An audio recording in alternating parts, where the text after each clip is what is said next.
What's going on, guys? So today we're doing that oil pan that I said I was gonna do. Slaps hood, falls apart for a minute now, and it is Monday, so I did do it on a Monday, so that's a good thing.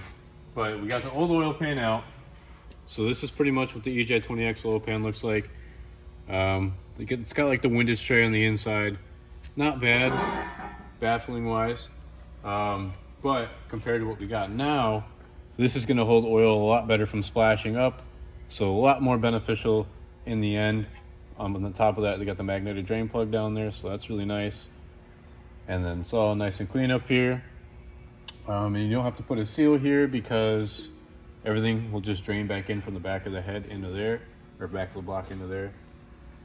And then we've got our stock pickup tube, right? So this thing's been through quite a bit through its life, most likely. And we don't necessarily want to trust these things because we know from factory that they are common to crack right around here, right where the freaking brazing has been done. And that's what eventually causes you low oil pressure or no oil pressure whatsoever. So with this one, we should never have to worry about that. We got a massive mesh right here to protect any oil or metal from coming in. This one kind of right here, you know, you don't really get as much going into there, so you get like less oil flow. So this is definitely a big upgrade. Overall, it's pretty good quality, you know, for the price. I mean, it's Moroso, it's not like IAG or Killer B or anything like that, but they have pretty similar welds. Excuse my messy hands.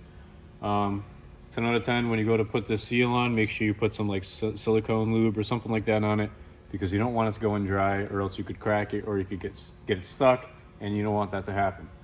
So we'll take a look underneath real quick. Got the light right here, my fingertips. All right. So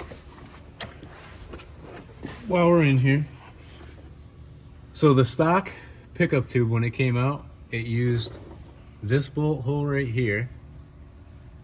So you're gonna put that bolt back in, and you're gonna come to this side, and you're gonna use this bolt hole to bolt the pickup tube into place. Use some red Loctite, and I think it's only like 6 foot-pounds or something like that is the torque spec. Don't quote me on that, I didn't write it down. But obviously this EJ20X been sitting a minute, so it's got some like oil buildup and sludge in here. I tried to clean some of it out, but I can only do so much. I mean, I could pull this whole thing down, but I'd rather not. It's not really going to benefit me any to really do that.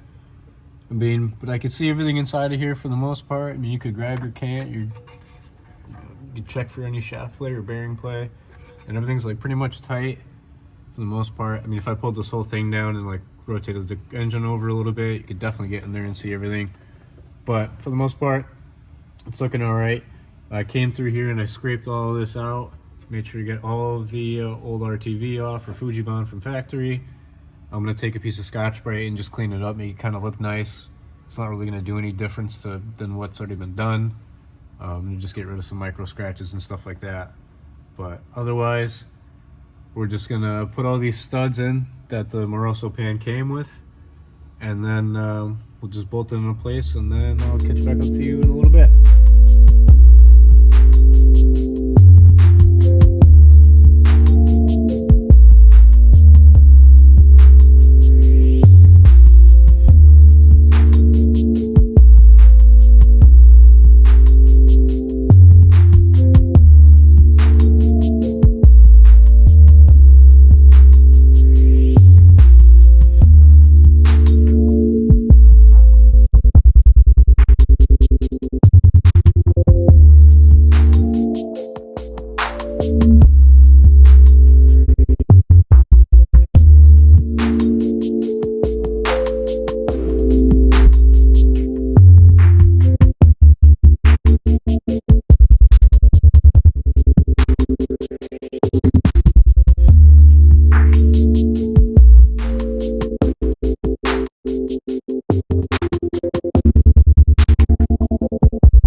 So now we're gonna be taking the right stuff, 1 minute gasket maker, you know what I'm saying?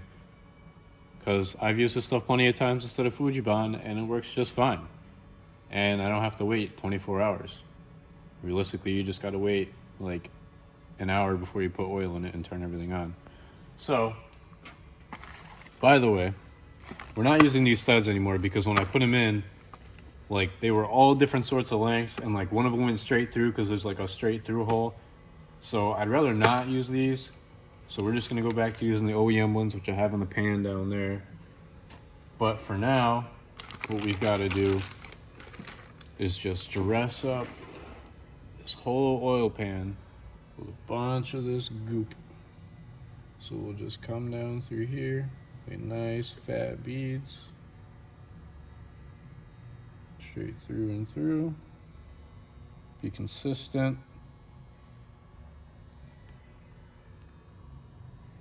Try to go kind of quick, but not really. I'm probably putting a little bit too much on, but it's not the end of the world.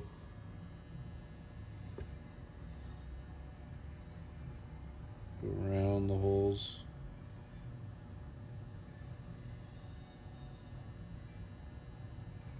Connect it right there.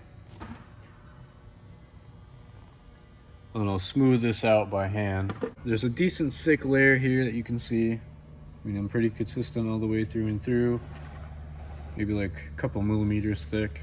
Nothing crazy, but just enough so that way you can cover everything. Make it nice and smooth, which is really what you want. Because when we put this up into place, when we torque everything down, it's gonna squash and everything's gonna come billowing out. So realistically, I don't wanna fill everything that hard or that full.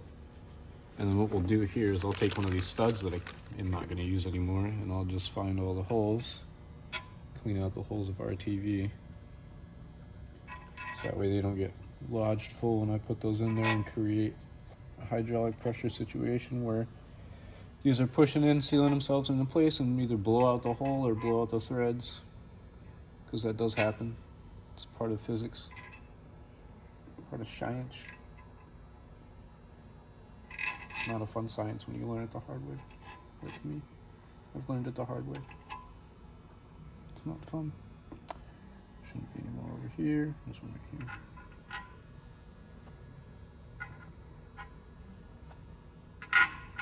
Just good common practice to clean your holes before you enter. Good common practice. Don't want to go in no dirty holes.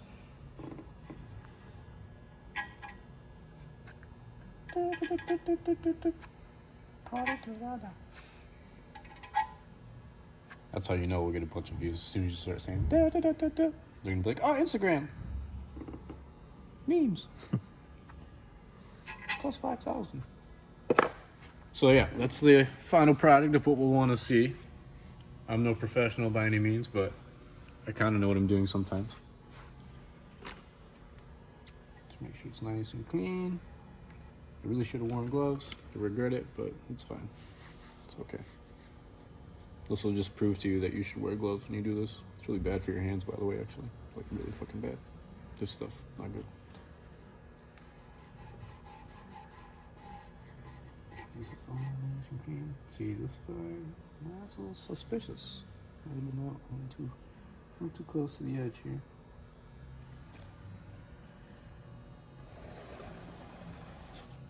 And then if you reuse your dipstick gaskets, which some people do, I recommend you just go to Subaru and buy new ones, which I did. I'm still waiting for them to come in tomorrow.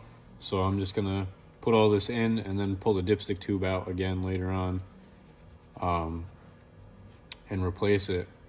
But there's two little O-rings and they're literally like $2. So you might as well just get them, replace them, and then put it in, because you never have to worry about your dipstick tube leaking through here at all. Because that's a nice sizable hole.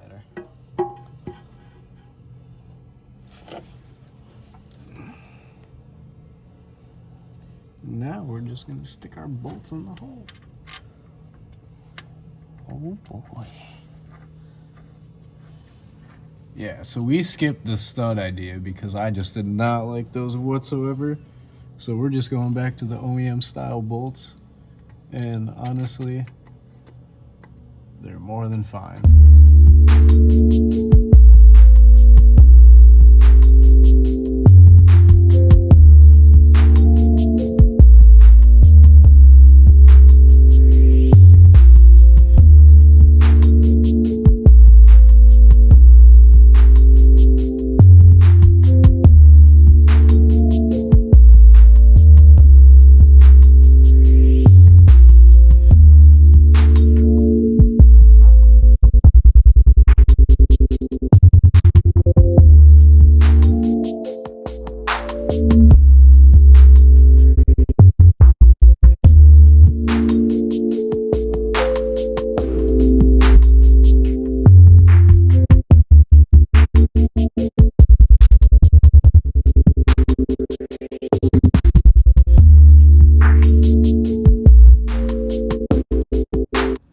So we gotta get the dipstick tube in the hole.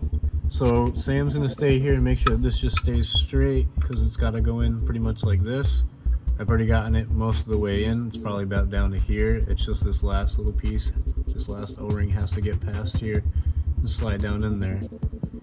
So I gotta tap it with a rubber mallet up top and then it should just slide right in.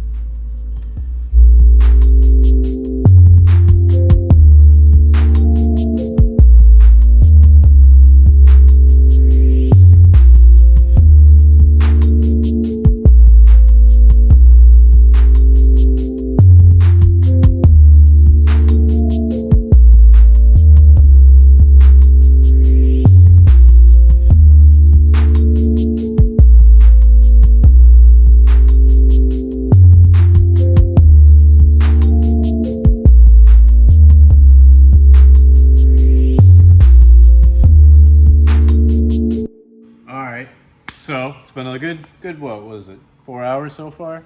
Taking our time, being meticulous with everything. So as you can see, the oil pan is in there. It's hanging a little bit lower than the header, not too bad though. A lot better than I thought it was gonna be. So we already started it up. We primed the whole system with oil. I pulled out the fuel pump fuse and took the line off real quick, popped all the fuel out so it wouldn't really start right away, although it did start anyways, oh well. But then we started priming it, made sure all the oil got through everything, started it up. It was running for a good couple minutes and sounded great. It actually sounded a lot healthier with that pickup tube. It's probably just me thinking that subconsciously, but you never know. But other than that, I mean, we got everything together. I don't think I have to replace my dipstick seals for whatever reason because they seemed pretty good and they were really tight going in, so I'm actually pretty satisfied with that. So far it's not leaking anything because of that gasket maker, the right stuff. That stuff actually did dry pretty quick, so pretty happy with that.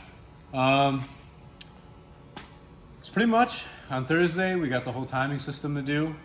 Won't be too bad. Tomorrow I gotta go pick up the water pump and all the other stuff so it could be the correct one for this car versus the 255 kit I have over there. Besides that, we're waiting on my coilover still. That'll be a great video for you guys to do and see, and you guys can see what Singus Performance coilovers are like, the X1 models.